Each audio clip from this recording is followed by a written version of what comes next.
Okay, good afternoon to all. Today we are going to start a new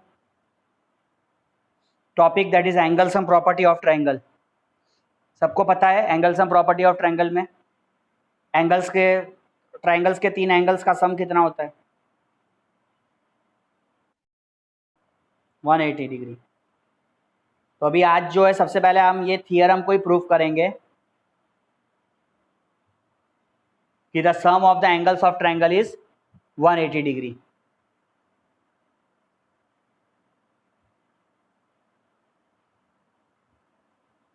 तो यहाँ पे हम theorem लिखेंगे, the sum of the angles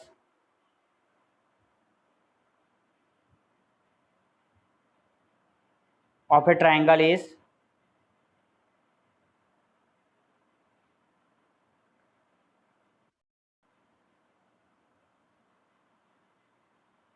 180 degree. ठीक है, तो सबको पता ही है कि ट्रायंगल के जो तीन एंगल्स होते हैं उसका सम 180 होता है। बट आज हम इसको क्या करेंगे, प्रूफ करेंगे इस थियरम को।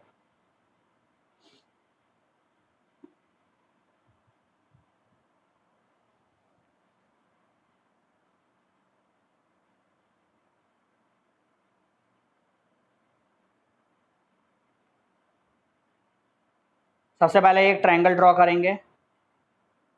ट्रायंगल का नाम है PQR।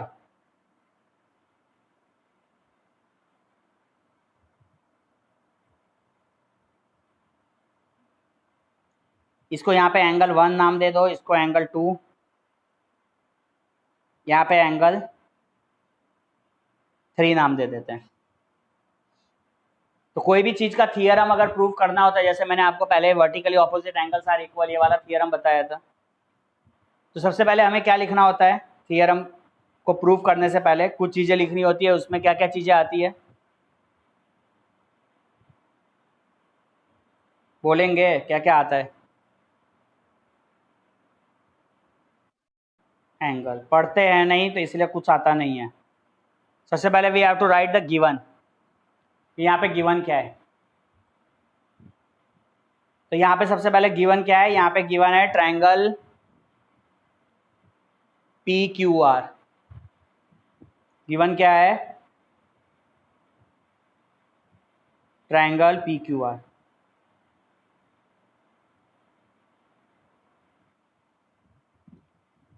और कोई चीज गिवन है? नहीं है गिवन।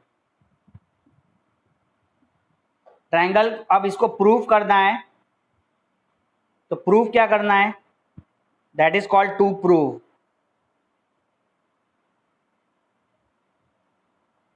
कि हमें प्रूफ क्या करना है? प्रूफ करना है angle P plus angle Q plus angle R is 180 degree. ये हमें प्रूफ करना है।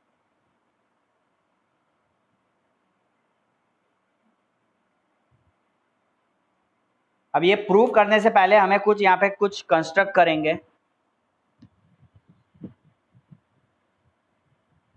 तो यहाँ पे आप कंस्ट्रक्शन लिखे। कंस्ट्रक्ट क्या करना है? इसको लिखा जाता है कंस्ट्रक्ट, माने कंस्ट्रक्शन क्या करेंगे? तो ड्रॉ ए लाइन L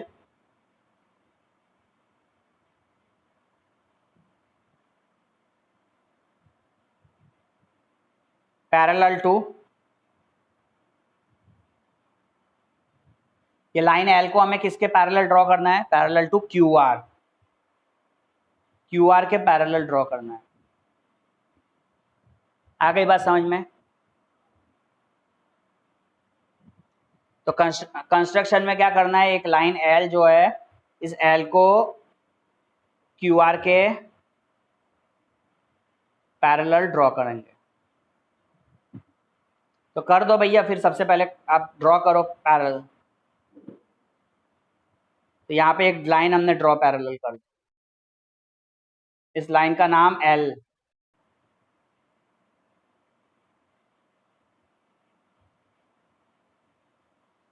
ये L देख रहे हो ना, ये QR के पैरेलल है।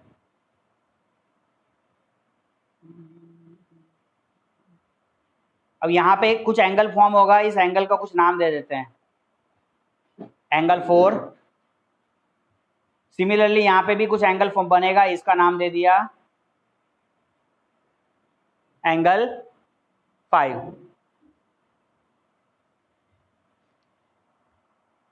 अब हम प्रूफ लिखेंगे, समझ में आ गया? तो कंस्ट्रक्शन कर दिया, L parallel to QR। Now what we have to do, we have to write the proof.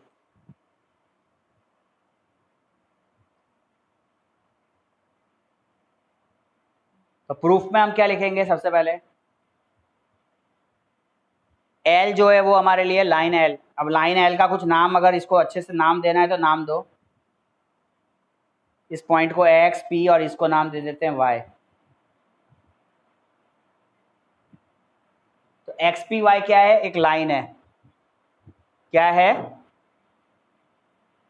Line.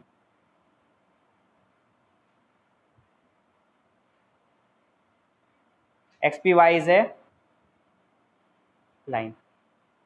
अब अगर लाइन होते हैं तो लाइन के ऊपर में जितना भी एंगल्स होता है वो सभी एंगल्स का सम कितना होता है? 180। तो यहाँ पे ये लाइन के ऊपर में कौन से एंगल्स है?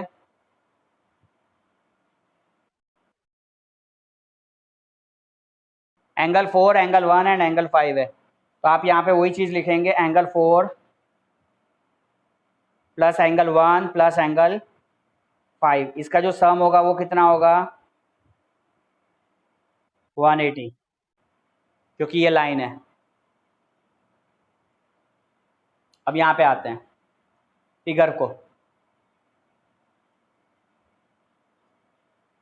अब ये लाइन को अगर मैं हटा देता हूँ, ये सबको हटा देता हूँ, तो तुम ये देखो, ये तुम्हारी ये ऊपर ये दोनों लाइन पैरेलल है, और अगर PQ ट्रांसवर्सल है तो 4 और एंगल 2 में क्या रिलेशन है? Angle 4 and angle 2 are alternate interior angles है। फिगर में दिख रहा है ना, अभी एकदम Z बन गया। तो 4 एंड 2 ये अल्टरनेट इंटीरियर एंगल्स। उसके बाद यही चीज को यहां से हटा देते हैं, और अभी PR मान लो ट्रांसवर्सल है, ये लाइन सब हटा दी तुम्हारे लिए। तो यहाँ पे Z क्या बन रहा है? 3 एंड 5। तो एंगल 3 और एंगल 5 जो होंगे वो इक्वल होंगे, वो अल्टरनेट इंटीरियर एंगल्स होंगे। तो वही चीज हम यहाँ पे फिर से लिखेंगे,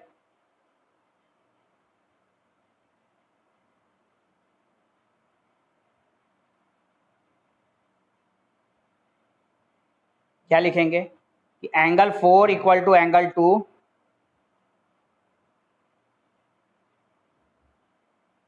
और ये नहीं लिखना है तो पहले तो आप लिख लो कि इसका पैरेलल कौन है?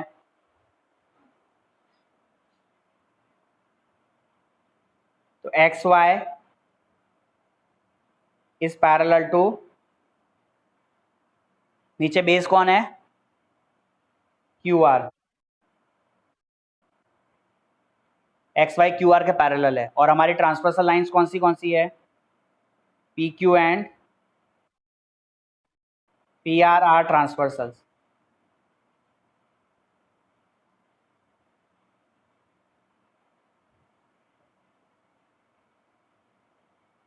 PQ and PR are transversal, इसीलिए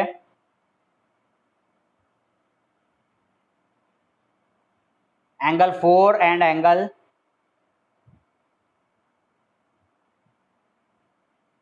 3 नहीं, एंगल 2 होगा ना इक्वल।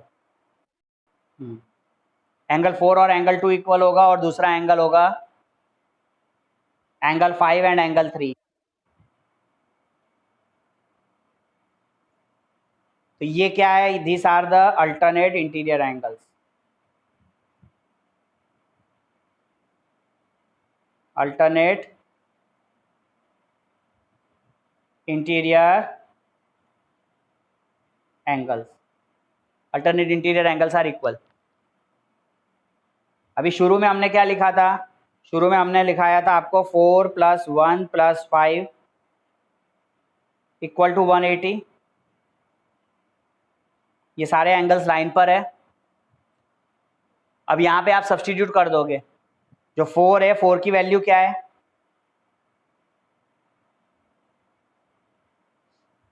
4 की वैल्यू क्या है यहाँ पे,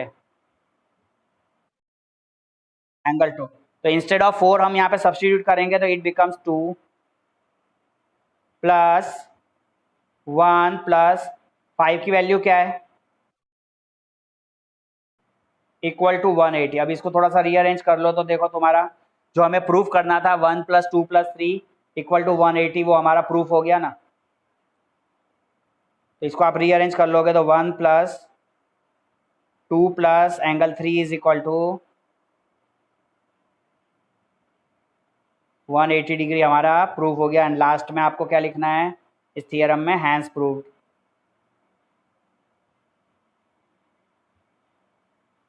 इस तरीके से आपको इसका प्रूफ मिल गया।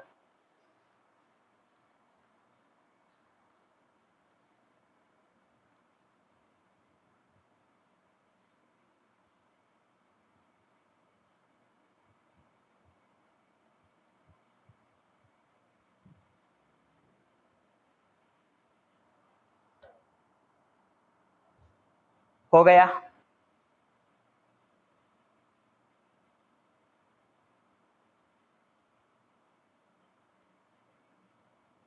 ओवर।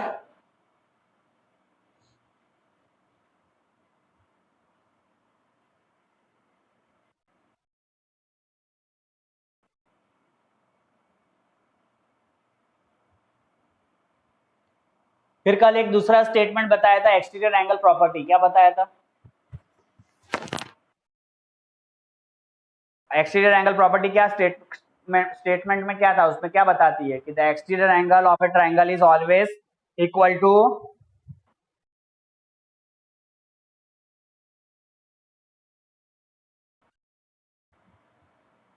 हाँ, एक्सटीरियर एंगल जो होता है that is always equal to sum of the interior opposite angle, है ना। जो एक्सटीरियर एंगल होता है that is always equal to the sum of the interior opposite angles. तो ये दोनों प्रॉपर्टी को यूज करते हुए अभी हम इसके एनसीईआरटी के पहले आपके क्वेश्चंस करते हैं सॉल्व। एक्सरसाइज 6.3 में देखो first question,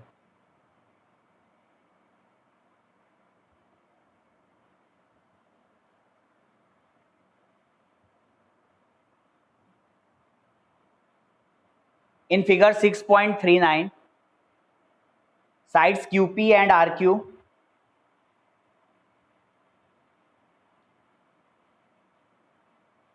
of triangle PQR are produced to point S and T respectively if angle SPR equal to 135 degree and angle PQT equal to 110 degree, then find angle PRQ। सबसे पहले figure draw करो, उसके बाद फिर हम एक एक चीज इसमें क्या आइडेंटिफाई करनी है उसको प्रैक्टिस करते हैं, कैसे सॉल्व करेंगे देखते हैं।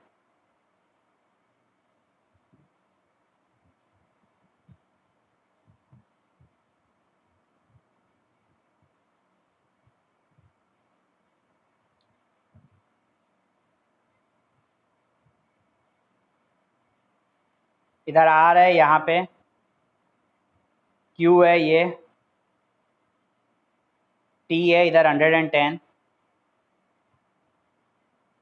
इधर 135,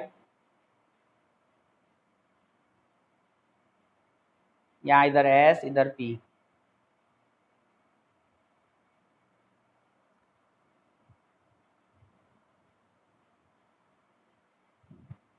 यहाँ पे फाइंड क्या करना है इस क्वेश्चन में, PRQ। PRQ कौन है, ये वाला एंगल। इस PRQ को सपोज x ले लिया तो ये x फाइंड करना है।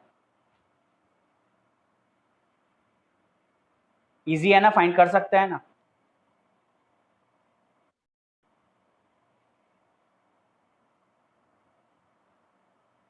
अगर PRQ फाइंड करना है तो दो तरीका है कि दोनों अंदर के इसके इंटीरियर एंगल्स निकाल लो लीनियर पेयर से, नहीं तो एक दूसरा तरीका है, सपोज सबसे पहले यहाँ का इंटीरियर एंगल निकालो। देखो ये इस एंगल को 1 दे देते हैं नाम। अब ये 110 और एंगल 1 में क्या रिलेशन है? लीनियर पेयर है। तो आप यहाँ पे क्या लिखेंगे? 110 plus angle 1 is equal to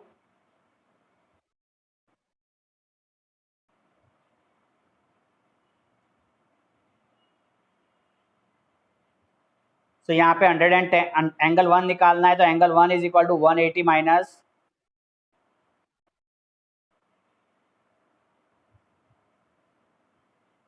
70 degree आ गया एंगल 1। अभी एंगल 1 70 डिग्री मिला, तो अभी ये जो एक्सटीरियर एंगल है SPR, ये एक्सटीरियर एंगल के दो ऑपोजिट इंटीरियर एंगल्स कौन से होंगे?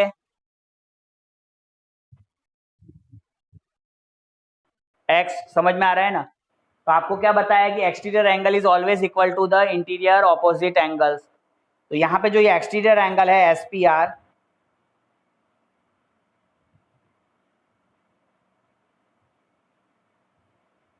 इसके इंटीरियर ऑपोजिट एंगल कौन होंगे? इसके इंटीरियर ऑपोजिट एंगल होंगे angle 1 plus angle x।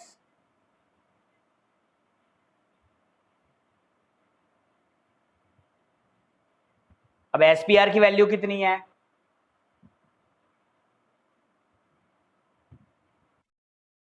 135 degree. It is exterior angle property लगा रहे हैं।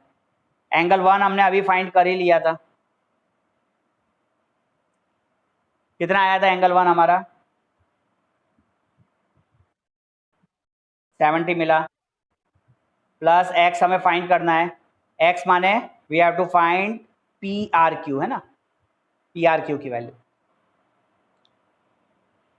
तो अभी यहाँ पे ये x माने PRQ को अगर मुझे फाइंड करना है, तो x इक्वल टू मैं क्या लिखूंगा? 135 minus 70। So angle PRQ, x माने PRQ है, तो यहाँ पे PRQ इज इक्वल टू, आप इसको माइनस करेंगे तो 5, 13 माइनस 7 60, 65। सो PRQ क्या मिल गया? 65 एज ए आंसर मिला।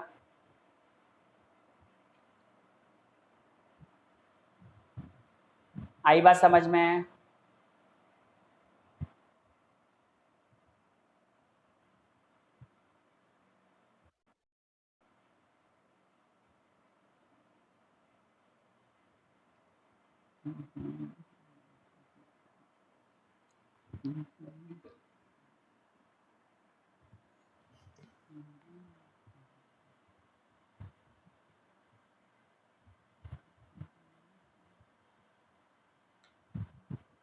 क्लियर हो गया? तो चले next sum.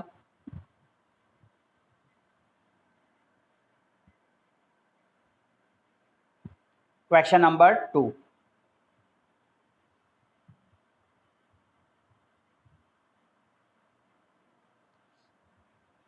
In figure 6.40, angle x equal to 62 degree, angle xyz equal to 54 degree. If yo and zo are the bisectors of angle xyz and angle xzy respectively of triangle xyz, find OZY and YOZ.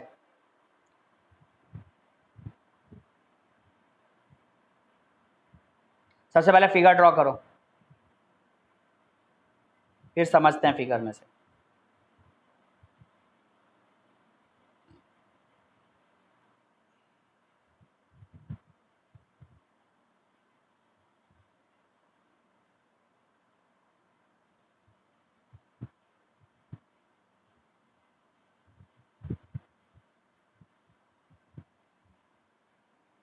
यहाँ पे x कितना दिया है आपको?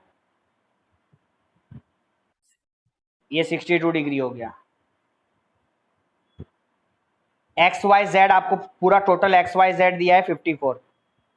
ये पूरा x Y Z कितना है? 54। अभी मुझे फाइंड क्या करना है, मुझे फाइंड करना है ओ जेड वाई। ये है मेरा एंगल ओ जेड वाई, ये ग्रीन से जो मैंने बनाया एंगल ओ जेड वाई। इस ओ जेड वाई को कुछ नाम दे देते हैं एंगल का, एंगल 2 कर देते हैं। क्या कर देते हैं, एंगल 2। और दूसरा एंगल फाइंड करना है वाई ओ जेड।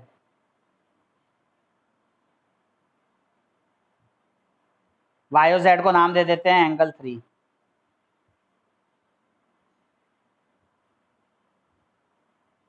तो फिर एंगल 1 कौन होगा, ओ Y Z.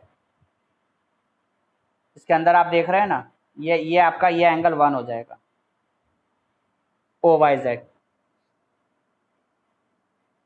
O Y Z को हम क्या शो करेंगे, एंगल 1। अब ये जो वायो है यहाँ पे आप देख रहे हो, ये वायो और ये जेड ओ, ये क्या है, इस एंगल्स के बाइसेक्टर्स है। बाइसेक्टर्स है मतलब इस एंगल को हाफ हाफ में ये डिवाइड करते हैं, ठीक है, ये इसके एंगल के बाइसेक्टर्स है। सो अभी एंगल पूरा 54 है अगर मेरा एंगल वाई, तो अगर इसको मैं हाफ हाफ डिवाइड करूंगा तो कितना हो जाएगा 54 का हाफ। तो मेरा एंगल 1 कितना होना चाहिए फिर, वो उसका बाइसेक्टर हुआ तो 27, ठीक है। जैसे यहाँ पे ये दिया है angle X Y Z equal to 54, और आपको लिखा है कि वायो जो है वो आपका क्या है, बाइसेक्टर है। Y O is a bisector of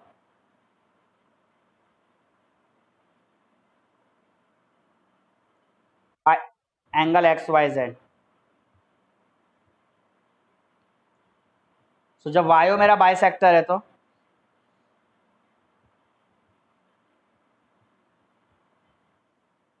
so half of angle X Y Z is equal to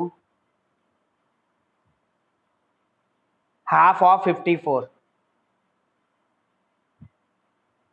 half of 54। So half of X Y Z क्या था, हमने उसको क्या एज्यूम किया था, एक्स वाई जेड के आधे को, एंगल 1 ना। हाँ, ट्रायंगल ओ वाई जेड में ये एंगल 1 समझ में आ रहा है ना, इसका बाइसेक्टर हो गया तो angle 1, angle 1 is equal to 54 का हाफ कितना हो गया, 27।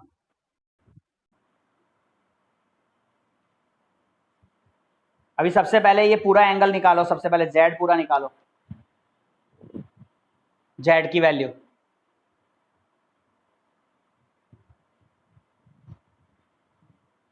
अभी ये पूरा जेड अगर निकालना है तो कैसे निकालेंगे, एंगल सम प्रॉपर्टी यूज करेंगे। ये पूरा जेड अगर निकालना है तो in triangle X Y Z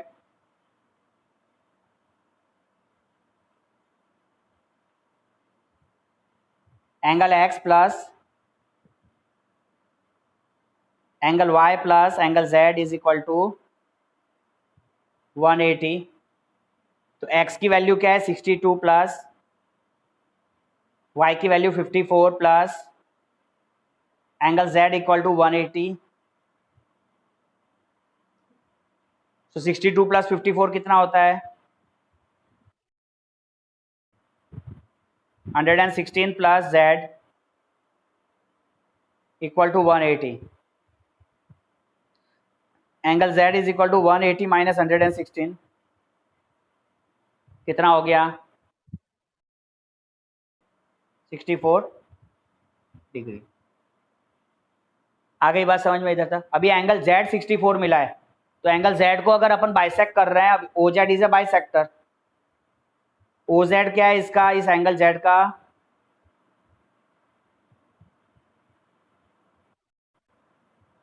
bisector of angle z। So half of angle z equal to कौन सा एंगल होगा, जैसे हमने फिगर में भी बनाया था कि एंगल z का हाफ को मैंने कौन से एंगल से रिप्रेजेंट किया था, ये अंदर वाले से ना, एंगल 2 से। देख लो फिगर पे, ये एंगल 2 से रिप्रेजेंट हुआ ना। जेड का हाफ, तो इसको क्या लिखेंगे, angle 2। So half of Z की वैल्यू कितनी आई आपकी, 64 इक्वल टू एंगल 2। तो यहाँ पे बच्चे हो गया angle 2 is equal to 32 degree. ये एंगल 2 हमारा क्या है एक्चुअली, ये एंगल 2 हमारा एंगल OZY हुआ। एंगल 2 को हम क्या रीड कर रहे हैं, OZY।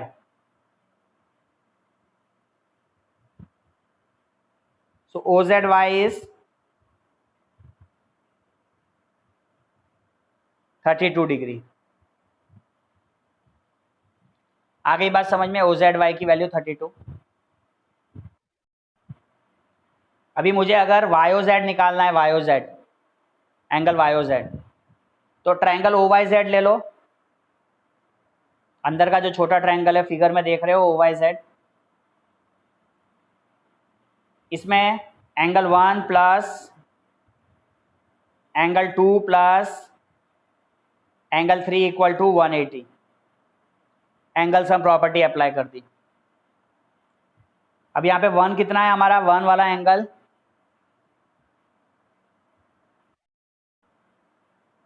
27।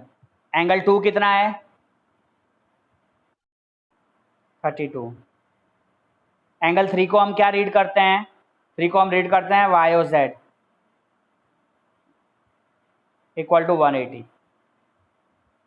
तो 27 प्लस 32 को क्या करेंगे, 59 प्लस YOZ इक्वल टू 180।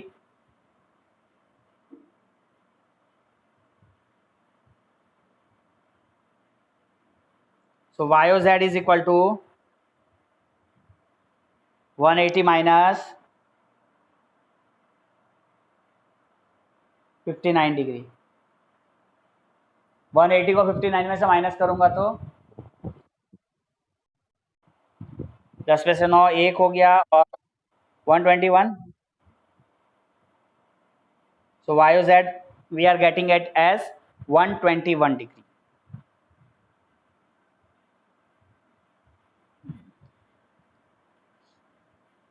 आ गई बात समझ में, तो YOZ का एंगल कितना आया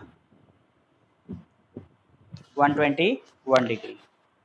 तो समझ में आया यहाँ पे हमने क्या क्या यूज़ किया, यहाँ पे हमने एंगल बाइसेक्टर्स की प्रॉपर्टी यूज़ की, यहाँ पे हमने angle sum property of triangle को अप्लाई किया और बाइसेक्टर्स के प्रॉपर्टी को अप्लाई किया। तो इजीली हमें सारे एंगल्स जो भी रिक्वायर थे वो सारे रिक्वायरमेंट वाले एंगल्स हमें मिल गए।